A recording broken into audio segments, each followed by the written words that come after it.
Köszönöm szépen mindenkinek. Szerintem angolul legyen, vagy? Ez állos? Vagy írós? Nincs olyan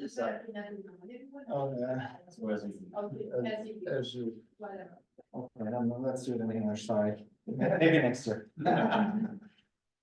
So thanks very much for coming. I'm going to talk about online public goods and large language models. This is the main paper I'm going to present today is joined with Maria and Althea. And we have a preprint online. We're shopping for a home. So if any of you have a good idea, I'd love to hear about it. I mean, the journal. So just a disclaimer before we begin. So this is not a talk about existential risks of these new things called large language models or artificial intelligence. I don't think that these things are taking over or going to replace us. I think they're very interesting things to study. I think and maybe I'll convince you today that there's a moderately large size productivity shock coming our way from these things. But what I'm not going to do is I'm not going to talk about any of this kind of sci-fi stuff. So don't worry, or sorry to disappoint, depending on your perspective. So let's dive right in. I'm talking about the most famous large language model, and that's ChatGPT. Who in the room has used ChatGPT before? Okay, so many of you. It's easy to forget that this thing is maybe a year and a half old by now. It's created by a company called OpenAI, which is owned in part by Microsoft. They're based in San Francisco, so they're part of this big blob up in Northern California. And this new technology, this new system was adopted very quickly. They had a million users in 5 days, 100 million users in 2 months.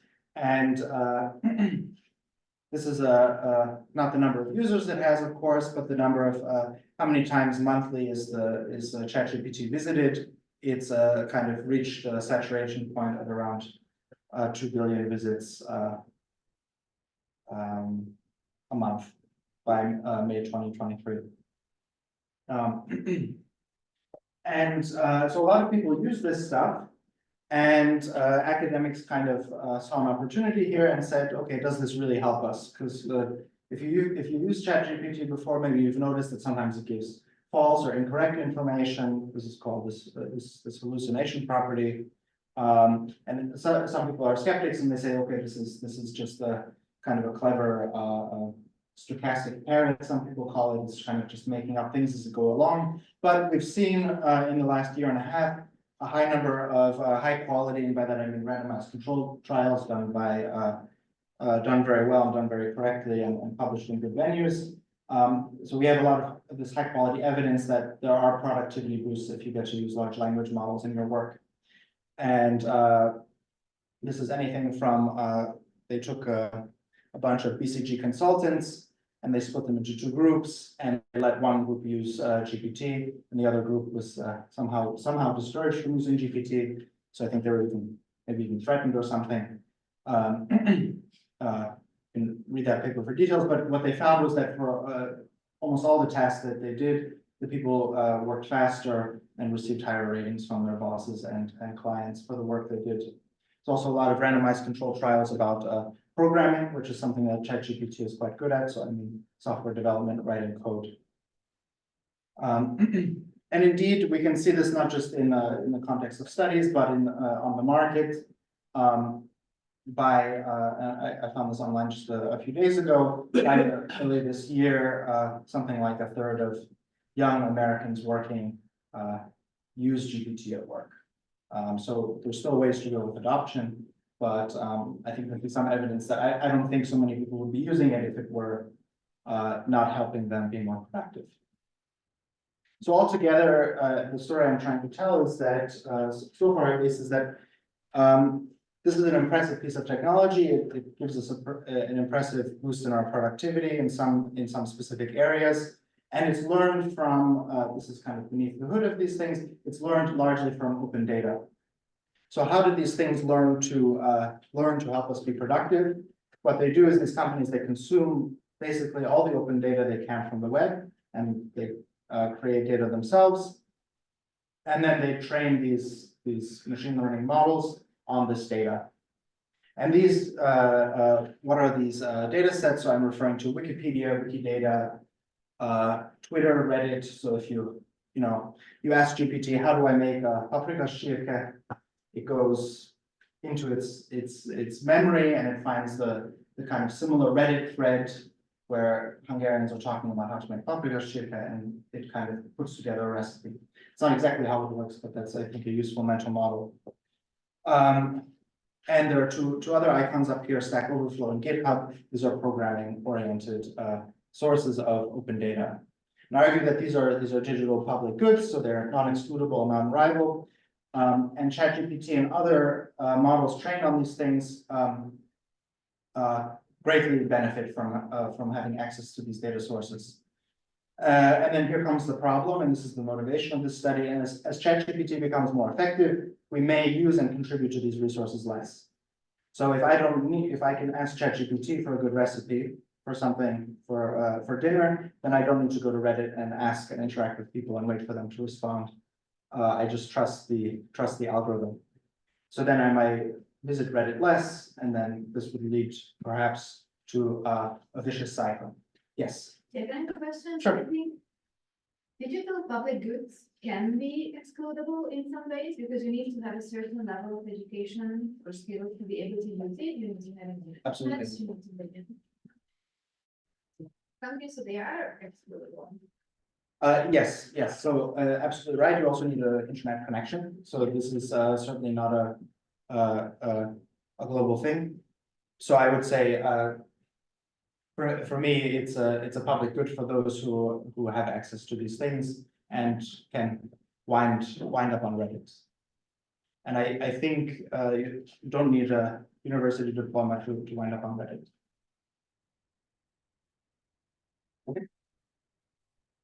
I don't know how or whether they wanted to do at all, but how the owners of ChatGPT want to make profit from it or money from it.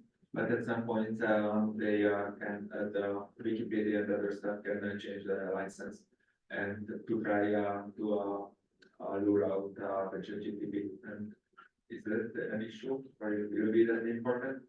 I know I am asking it because New York Times has started a sue against the ChatGPT because the ChatGPT was using its resources. So I'm not a legal expert, and I think this is something the lawyers in the courts are going to be deciding in the next few years. I think OpenAI's argument, the company that made ChatGPT, is that they are just reading this. They're not copy pasting. It's not a lookup. It's not an indexing service. It's basically an infinitely fast human who's reading all of these things and then answering questions about it. So if you read the New York Times and you learn about something, and then I ask you about it and you tell me, then you're not violating any kind of intellectual property. That's how I understand kind of their argument. But I think they will be fighting this in the courts for many years.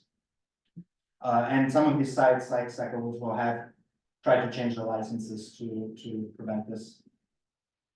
But that's ongoing.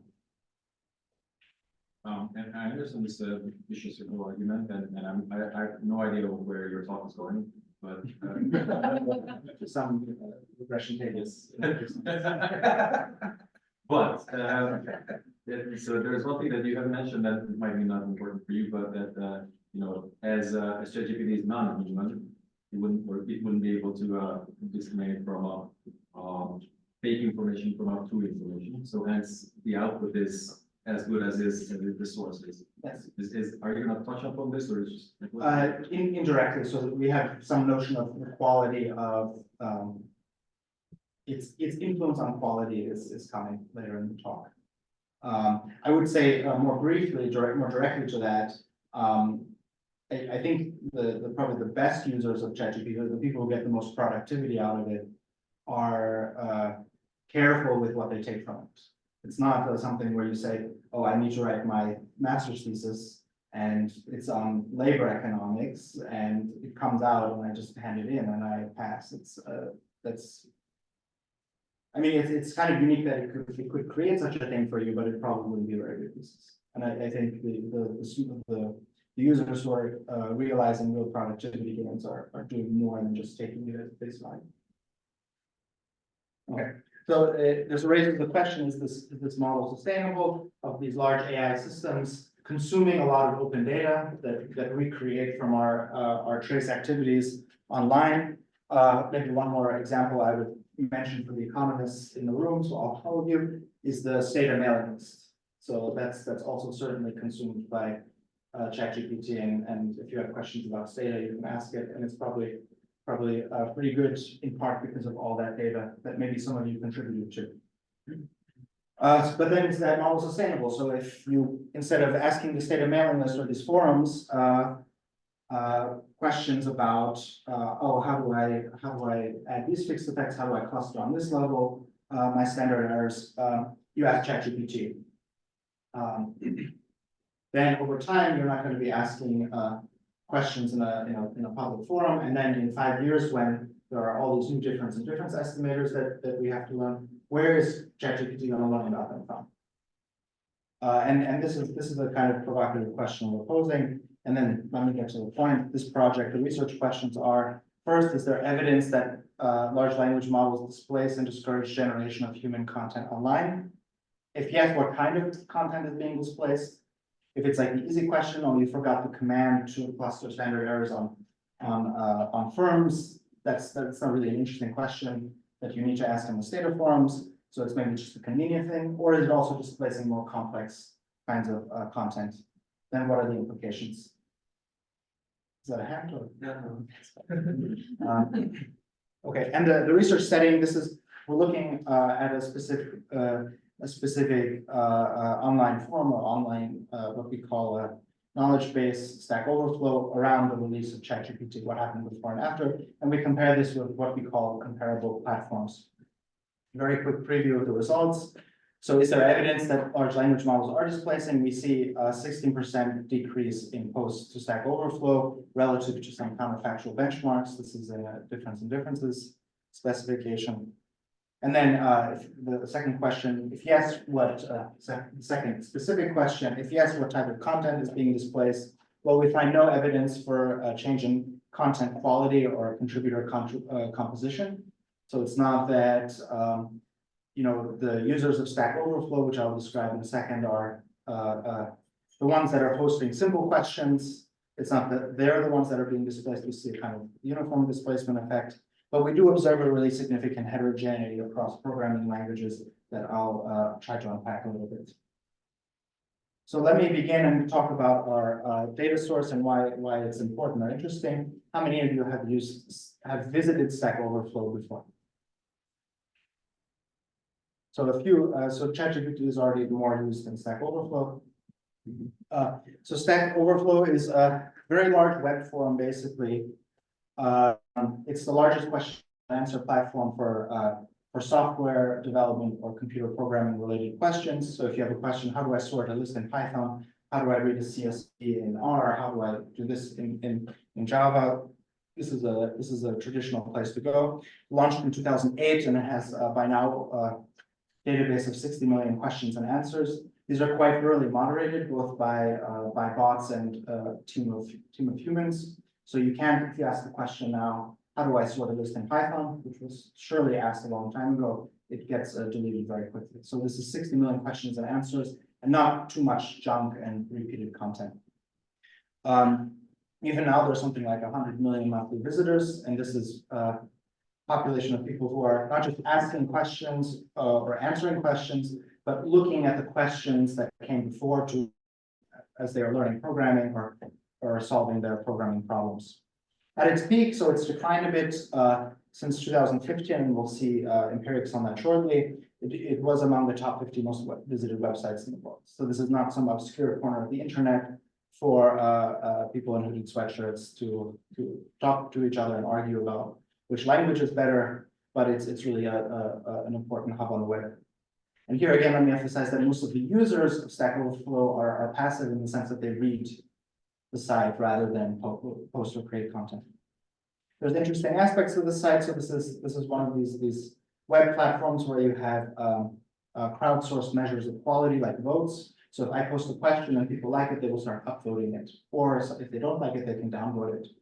And then people register persistent accounts through which they collect points and badges and these little signals.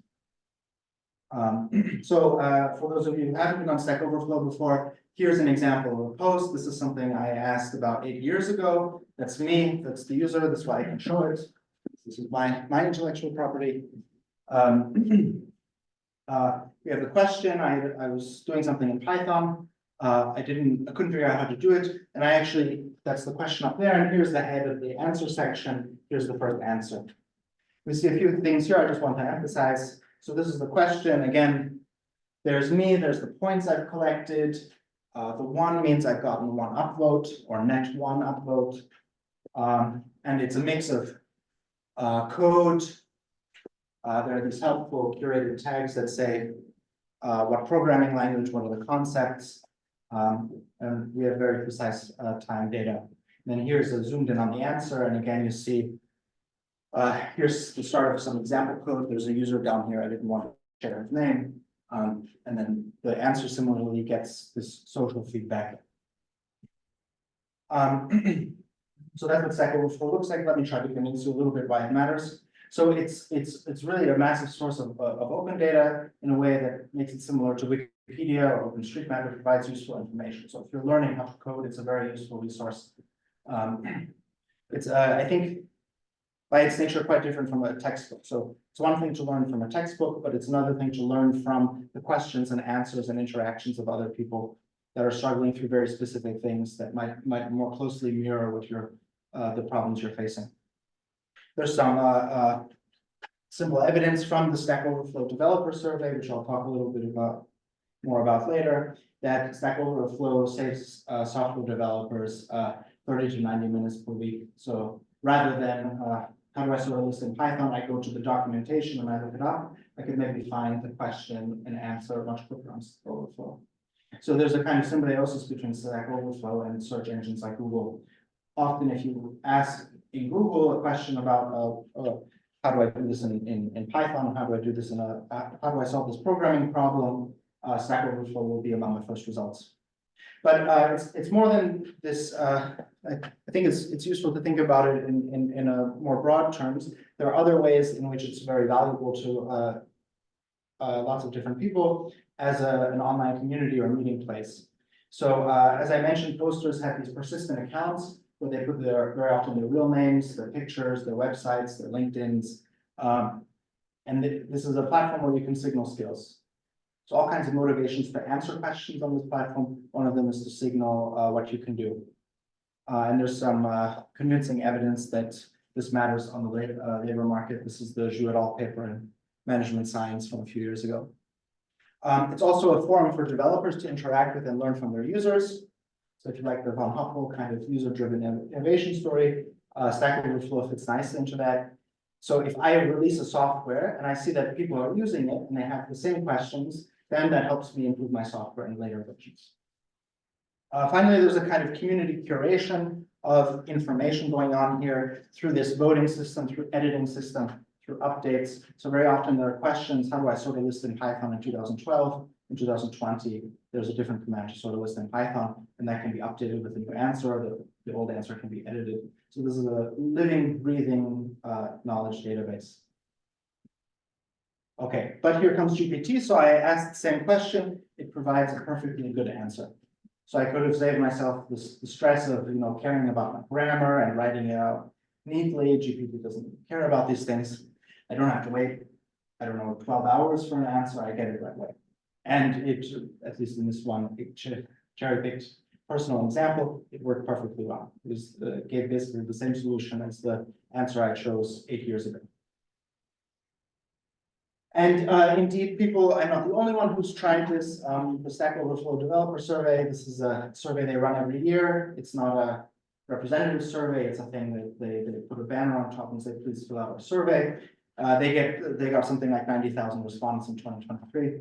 It's not representative. I'll present some descriptors from this, but it's nonetheless interesting. So people who visit Stack Overflow and fill out the survey, more than 2/3 of them by May 2023, which is half a year after GPT was released, report having used this. So this is I think it's a big community, but it is a niche community. This is people who program or who code a lot, maybe in their work or their education. So they're obvious candidates for early adopters for this kind of thing. Okay, so let me get to the empirics. The data sources more specifically, we take the nice thing about this Stack Overflow platform or community, the parent company is called Stack Exchange. They provide a dump of all their data. It's updated every quarter. And it really has everything. It has all the content of every post, the timing of every vote. It has it's a really remarkable data set. And our main target of interest are the posts on Stack Overflow. But we need, of course, we can plot how the number of posts changes over time, but the goal here is to do a kind of counterfactual analysis or to compare it against benchmarks. And to do so, we take data from 4 other platforms. Two of them are platforms for software developers. So the first one is the Russian language version of Stack Overflow. It's the same parent company. It looks exactly the same, except the policy is the post should be in Russian. Main Stack Overflow, the policies all posts should be in English. So it's a one-to-one clone. Technology, everything looks the same. It's just everything's in Russian. The second software development platform we looked at is a Chinese language equivalent, which is had to be scraped separately. It looks a little bit different, but it's very similar in the sense that it's a question and answer forum for software development questions. Again, the big difference is that it's a Chinese language. Why are we interested in these two? Well, ChatGPT is not really available in Russia, Belarus, East Ukraine, and the People's Republic of China. These are geopolitical facts. Of course, if you have a VPN, which many people in China do, which many people in Russia do, for other reasons, and especially among software developers and people who are savvy with computers, then you can access GPT. You have to sign into your VPN, you have to go through. We say that this is a significant break to adoption, especially in the first 6 months of ChatGPT. Is it possible that the most clever people have VPN in China and Russia? The most, sorry? No, the most clever people. Yes. So my conversations with friends from China is that almost everybody has a VPN. Okay. But mostly to access access content and access things that are blocked for political reasons there. So I think it's still a significant barrier to adoption if it's not trivial to get into GPT. And then we take two more counterfactual platforms, and these are also on the Stack Exchange network, so they look exactly the same. Math Overflow and Math Stack Exchange. So Math Overflow is for research level mathematics questions, really like PhD level plus. Math Stack Exchange is for let's say university math, so like linear algebra analysis and up, but more like kind of questions about coursework than about research. Why do we pick these two as comparison cases? Well, it turns out that ChatGPT is bad at even advanced high school level math. So it's funny how it works. It can program quite well, but calculus problems are kind of, especially the free tier version, it's beyond its capabilities. Let me show you some evidence for this. So this is from OpenAI, the company that released ChatGPT. On the x-axis, we have a variety of US biased exams. So we have exams for lawyers, exams for high school students. We have exams for getting into law school, getting into medical school in the United States. Maybe you recognize some of these, but what I want to draw your attention to is that the blue line is GPT 3.5, which is the model, the free tier model that everyone can access on ChatGPT. And these are two kind of advanced high school level mathematics exams, and it scored basically a 0 on both of those. So that's for us evidence that the mathematics forums are kind of untreated. You can't take your math problem, your math questions to ChatGPT yet. Okay, and just a little bit more about the main variables. So we take the data from the posts. We're focused on the number of posts, and when I say a post, I mean a question or an answer. And we count them weekly. There's a weekly circadian rhythm, and the week is, I think, the right way to look at this. We look at post authors and their experience at the time of the post. So when I make this post, I've made 5 posts before. My experience at the time of this post is 5. We look at the programming languages mentioned, and we look at the social feedback mechanisms. So net up and down votes, or up and down votes separately. Important to note that the data dump includes the timing of the votes.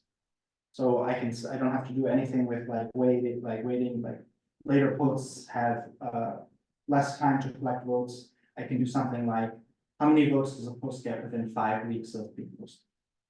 So that's nice. So first, some descriptives. So finally, we're getting to some data. This is the time series of weekly posts to Stack Overflow since its peak in early 2016. It's with the moving average, and we see a few things jump out. It's been decreasing since long before ChatGPT, from basically 100,000 posts a week to something like 60,000. We also see a bump in early 2020. Can anyone guess what that was?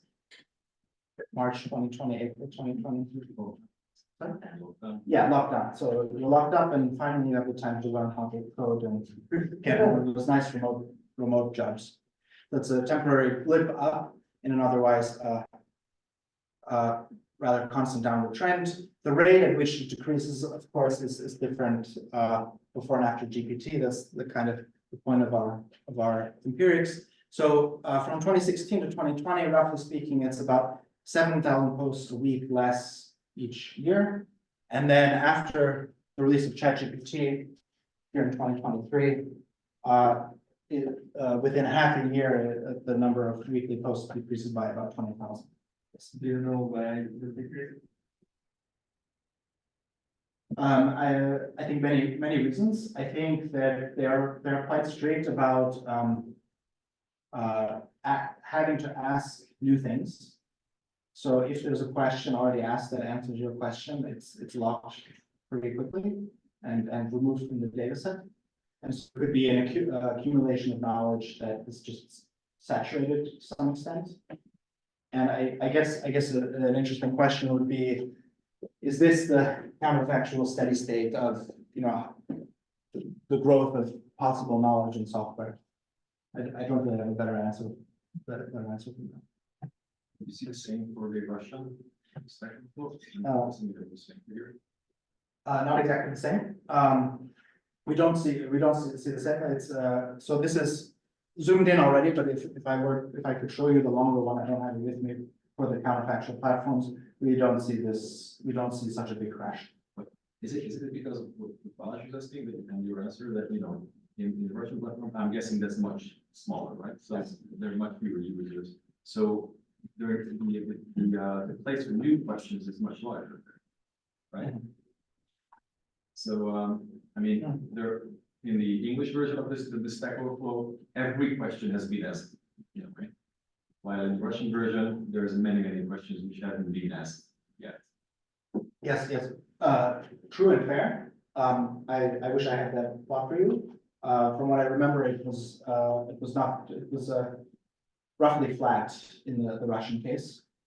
What I do have for you and may reduce your concerns, at least on the zoomed in level. Here what we did is we plotted the 5 platforms, so Stack Overflow and the 4 counterfactuals. Because they are very different sizes, so Stack Overflow is roughly 5 to 10 times as big as the others. We standardized within platform before in the year before ChatGPT came out. And we plotted the evolution, and we let them run after, and we see that this is, at least for me, some descriptive evidence that something different happened on Stack Overflow than the others.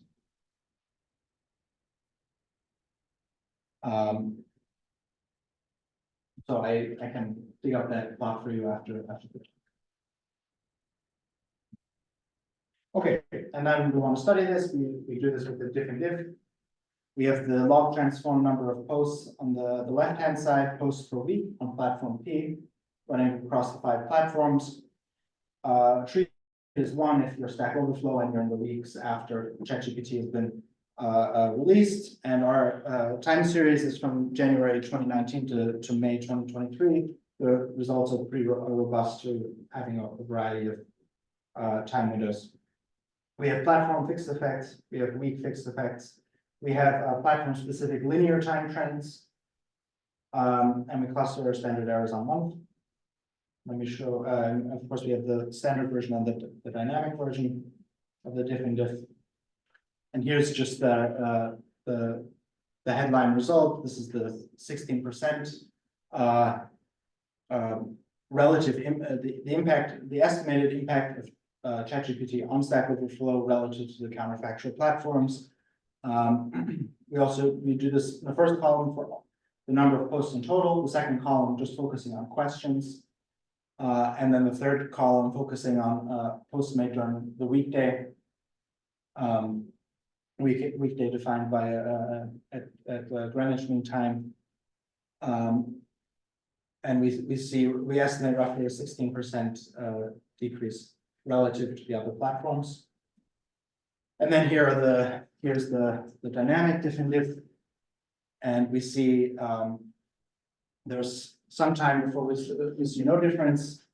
The problem with these first few weeks is GPT came out and it could be a lot of things happening at once. GPT came out, so the adoption is not, of course, not instantaneous, but also it's Christmas time.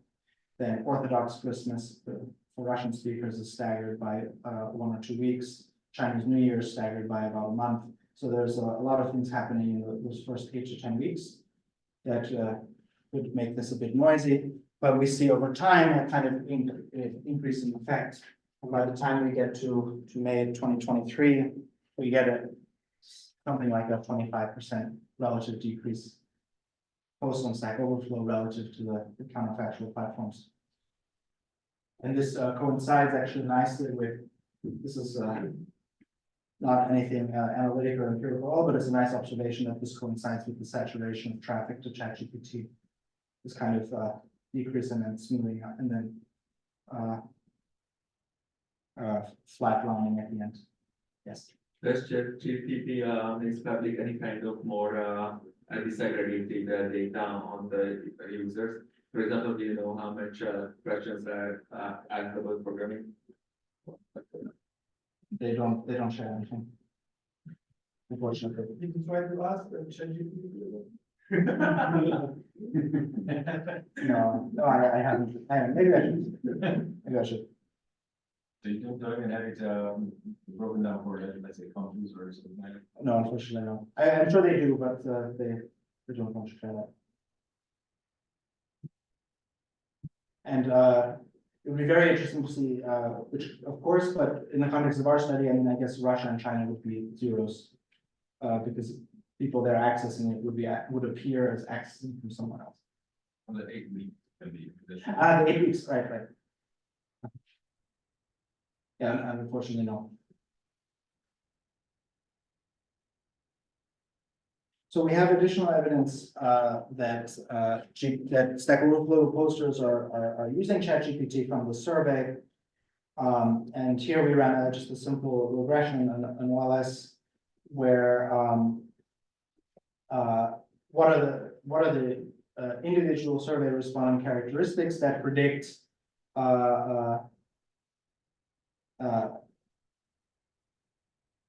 so if let me just show the table. This is somewhat easier for me. So on the top we have the dependent variables that what's the likelihood that a person says in the survey, I've contributed to Stack Overflow in the last year, I've contributed ever, I contribute frequently, I visit Stack Overflow, and I feel a member of the Stack Overflow community. And what we see for the first three, if they say that they use ChatGPT, they're much less likely, significantly less likely to contribute to Stack Overflow, have ever contributed, and contribute frequently. And then we control for a lot of things and fixed effects on the country, industry, language, and developer type thing. And again, this is just the descriptive findings that there is some correlation between using ChatGPT and not necessarily visiting Stack Overflow less, but making contributions, making fewer contributions. So what are the heterogeneities that we find? And the question here is, did the composition of posts or contributions or the people who make them change after the release of ChatGPT? So ChatGPT cannot answer all programming questions. It's likely better able to handle easy questions or questions that have been asked and answered before on Stack Overflow. And so it may help people who are new to programming more than experts.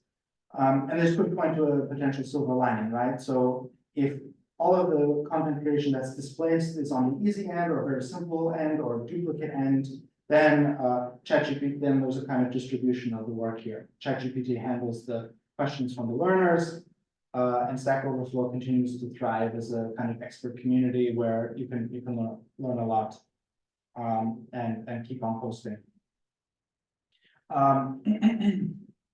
So what we do here is that we use this social feedback. We operationalize the social feedback in the form of voting on posts as a measure of post quality, which has some problems. But basically what we're doing is we're looking at, so each post, how many upvotes and downvotes do they get within 5 weeks of being posted? And we plot the average time series of this on a weekly basis, pre and post GPT. We see a little bit of noise, but we see no change. So what would you expect to see if this silver lining hypothesis were true? You would expect to see a decrease in downvotes and an increase in upvotes after ChatGPT was released. And we have some difference results for the platforms where we also have votes that show a null result. So we see no change in the quality measure of post GPT proxied by these uploads. So it's not just that ChatGPT is crowding out the easy stuff or the bad questions. But if some questions are very complex and difficult, then only few people will be interested in. So and this could decrease the number of, for example, I will use dictionaries and ask questions or look for answers which are highly ever used by other people.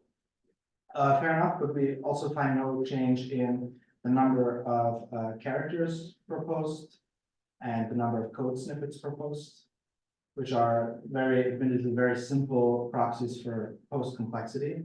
But I think that longer posts would tend to be more complex. And if that were correct, then we would see a change. Did you check for the number of the very good posts, so the number of those posts which received a lot of votes? Like, just the very high quality posts.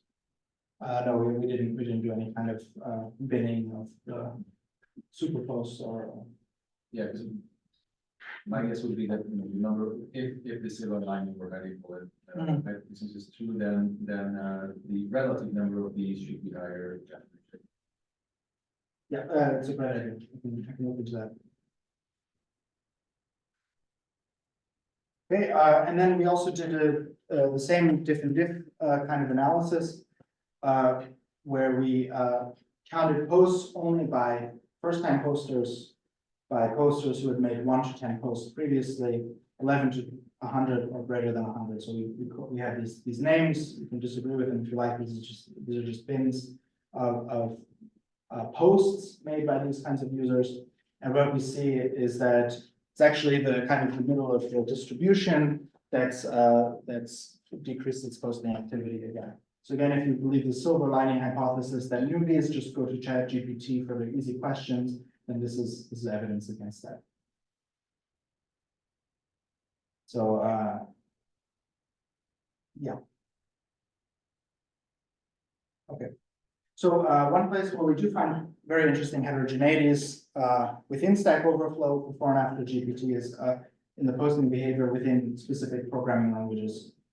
What's the idea here? It's basically that ChatGPT is likely better at some programming languages than others because it has more data to train from. So without the Stata mailing list, it wouldn't be very good at Stata. Without Stack Overflow and GitHub, it wouldn't be very good at Python. It doesn't have these millions of examples to learn from. There are some more obscure languages that don't have such an online presence as the ones I've mentioned. There's also an alternative explanation that the user bases are different in some way that's hard to observe. So the question now is, do we see fewer Stack Overflow posts since ChatGPT in specific languages? And here we can't look at the other platforms because the languages and tags are very different and we couldn't really harmonize them. So this is rather an event study design, and we run a separate regression for each language. So for each language or tag we fit an event study model to the standardized number of posts per week. Since different languages have many, can have a factor of 10 or even 100 different number of posts, we standardized instead of taking the log. Things work if you take the log too, but we prefer this specification, and it's a standard event study design, and we just have seasonal, monthly, year fixed effects. What do we find? So again, we run a regression for each one, and here we report the beta 3 terms, so the change in slope post GPT, and we have the highly affected languages on top and the less affected languages on the bottom. The most affected languages are TypeScript, Python, and R. These are very, very widely used languages. And then we have less affected languages like Fortran, Objective-C, Arduino, MATLAB. I think each of the stories, especially on the bottom, has its own unique story. They're very different. They're very mixed, I would say. On the next slide, I have the data showing maybe trying to partially explain this distribution of estimates.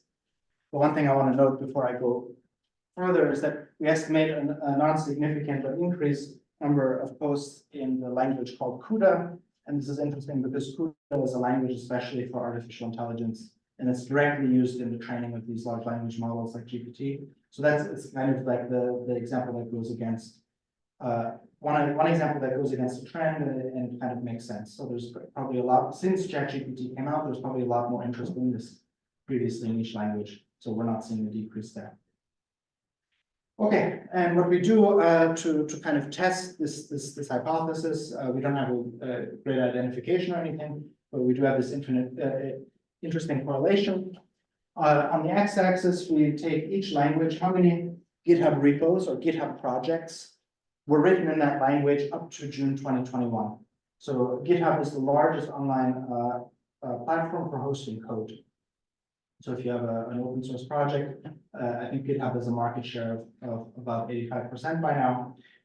There's really millions of software projects are hosted on GitHub. And we know from GitHub what language they are written in. And what we can do is in June 2021, we can look at the whole database of all GitHub projects and see how many are written, how many Python projects are there, how many C projects are there, how many Stata projects are there, etc. And then that's what we put on the x-axis, and y-axis we put this estimated beta for each term, the change in slope after ChatGPT came out. And we find this correlation, which is significant, maybe not perfectly convincing, but we find a relationship. So the more GitHub projects that were written in language, the larger the ChatGPT effect later. One possible explanation that we put forward is that GPT is better at those languages. It provides a better substitute because it had more training data. And we cut off in June 2021 because we know that ChatGPT, the original version, was trained on data up until June 2021.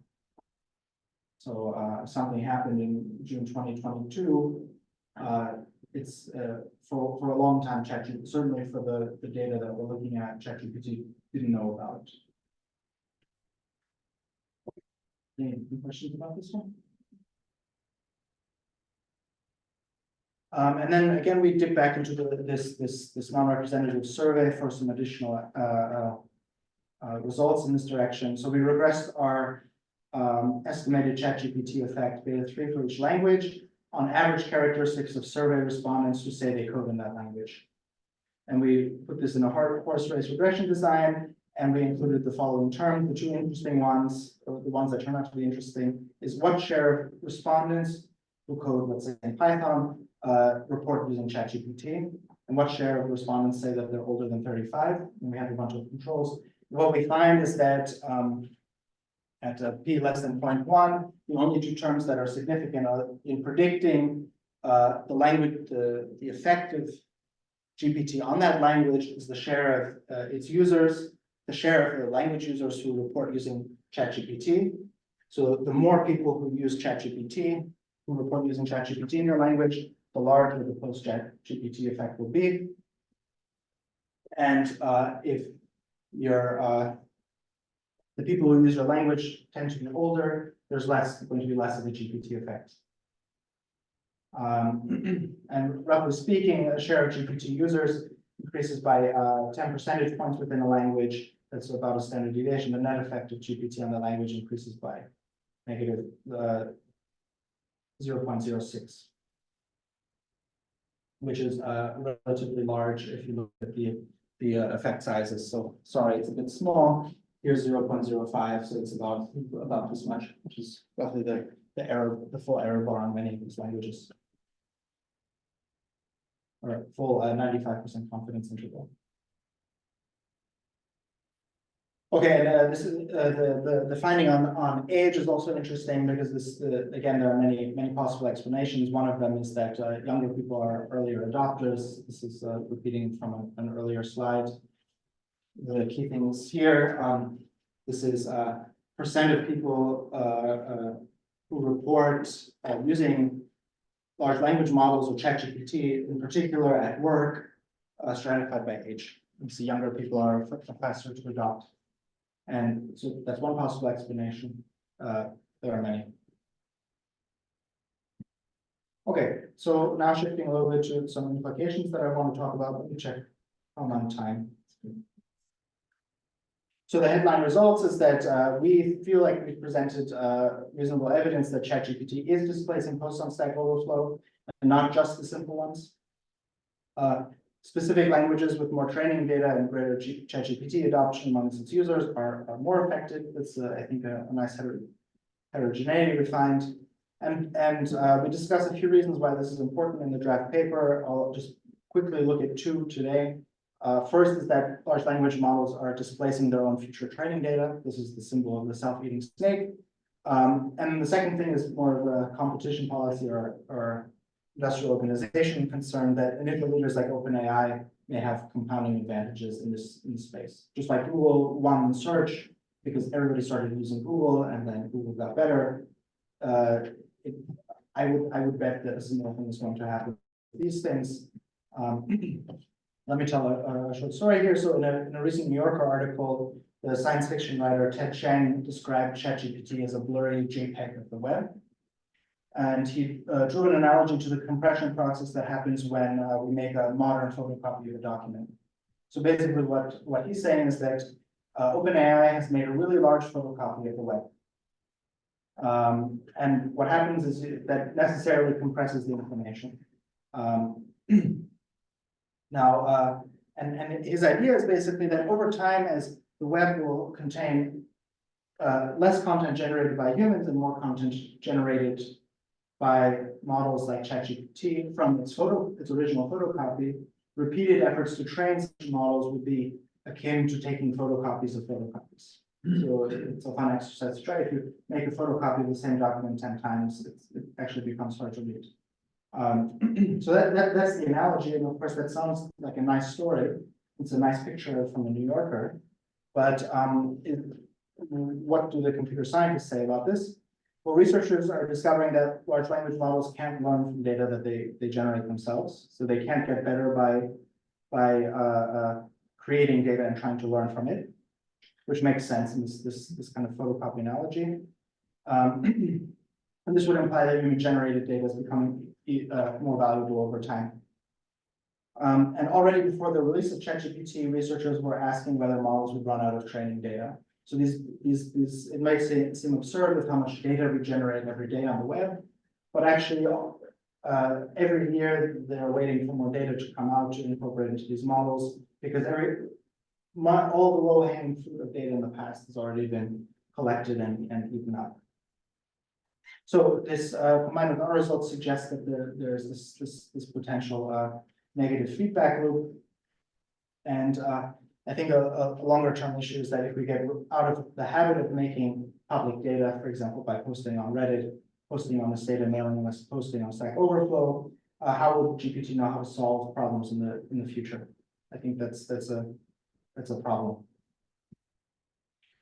It's not a problem for OpenAI because OpenAI is learning from users. So these are prompts that if you use ChatGPT enough, you might see them.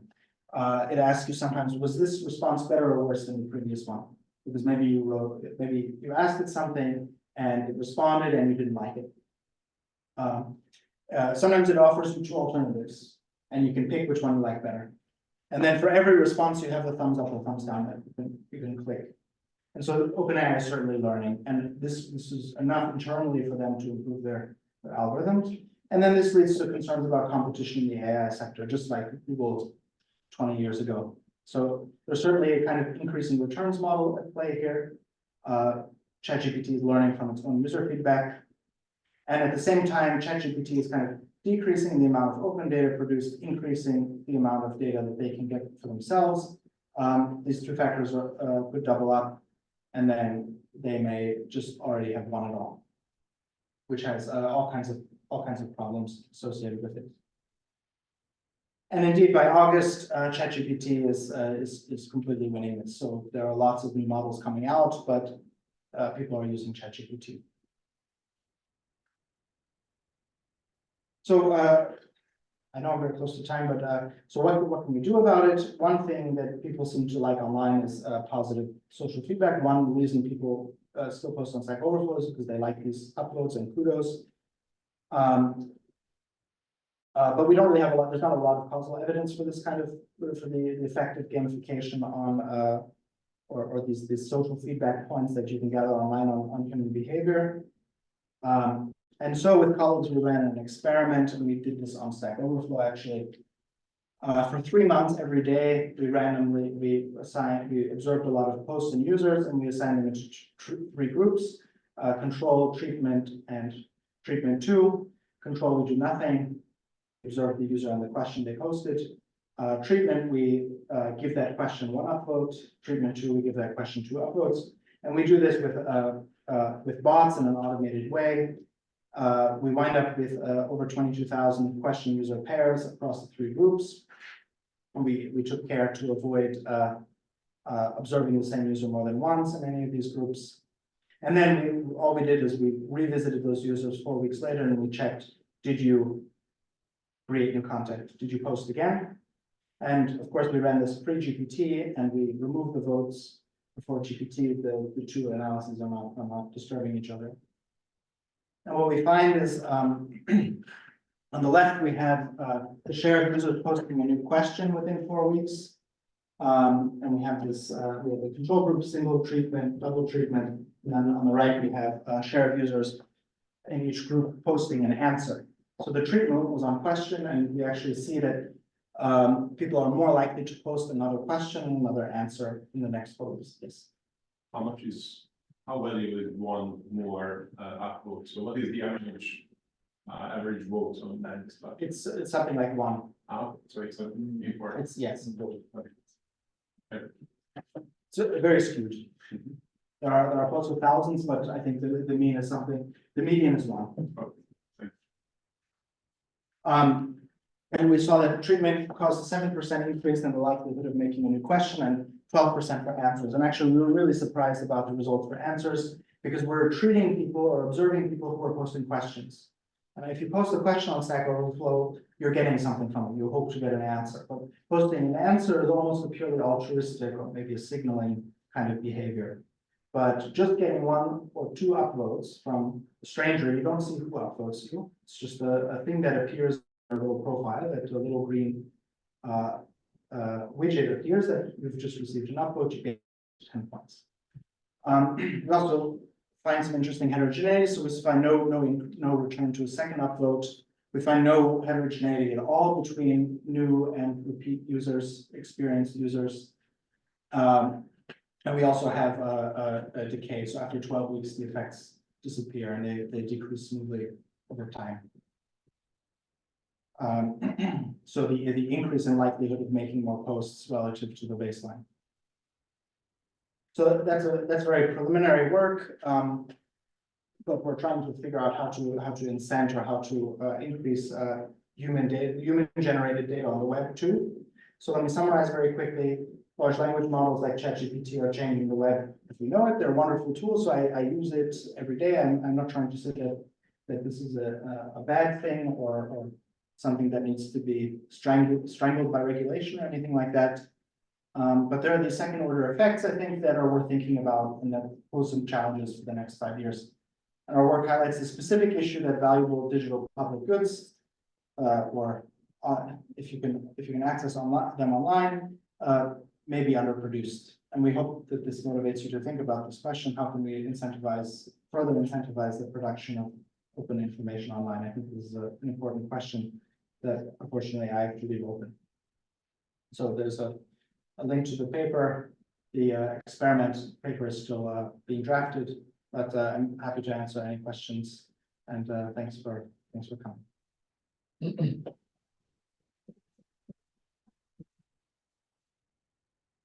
I'm just lost. You said that the answer is nearly from altruism, but there might be other explanation for that. So please, Sure.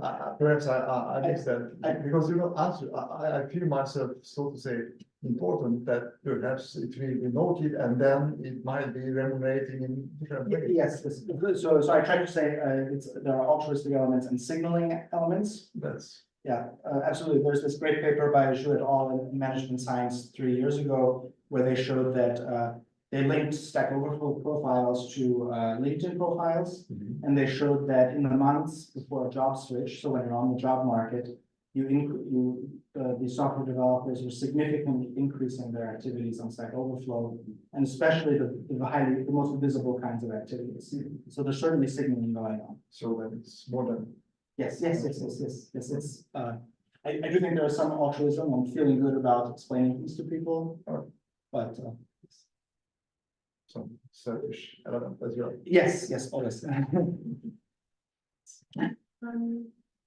I think it would be really interesting to think about what kind of information does it do these large language models hinder from appearing in the other parts of the internet generated by humans, for example, in Stack Overflow.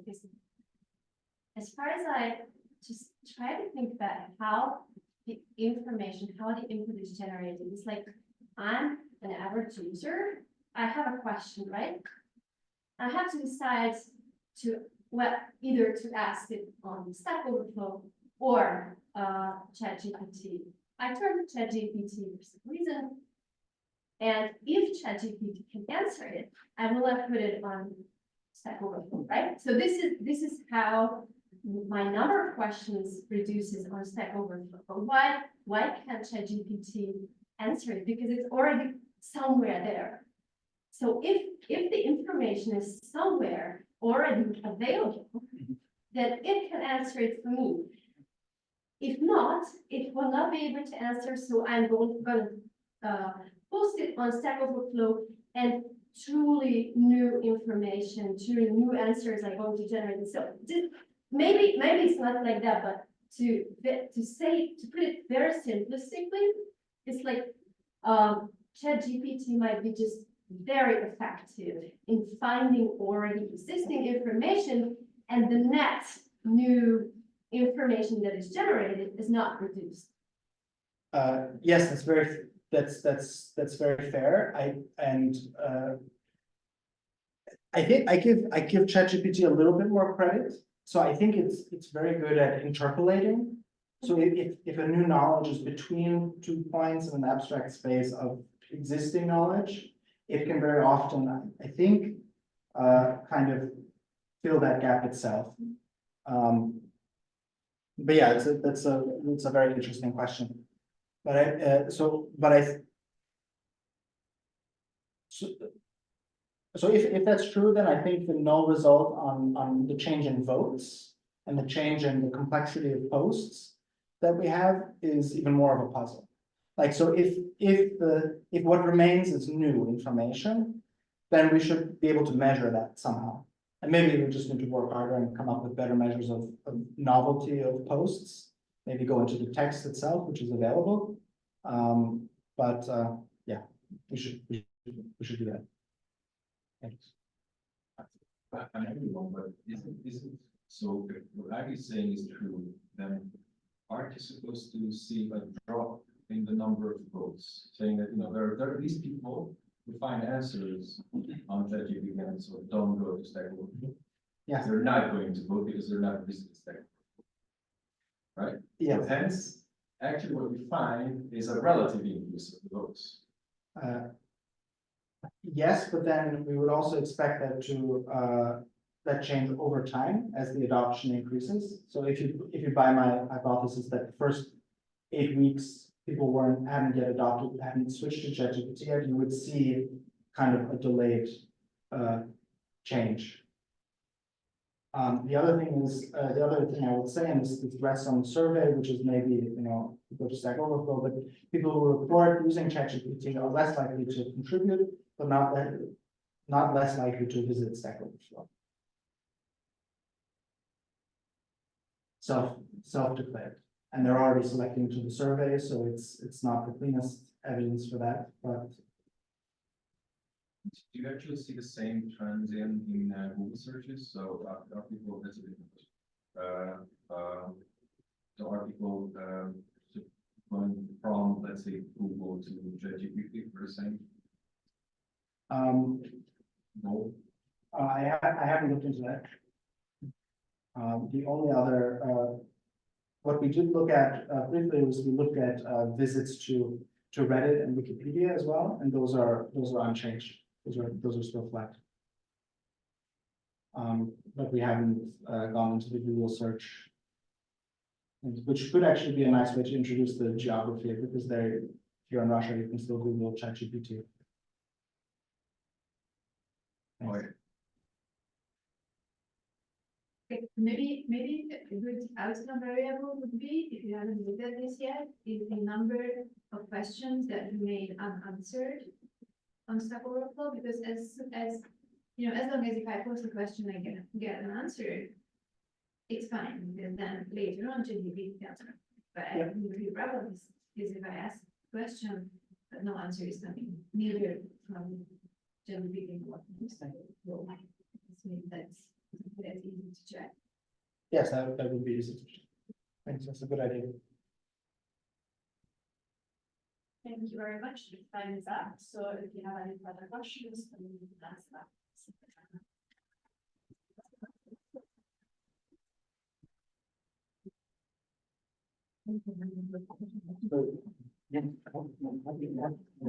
Father,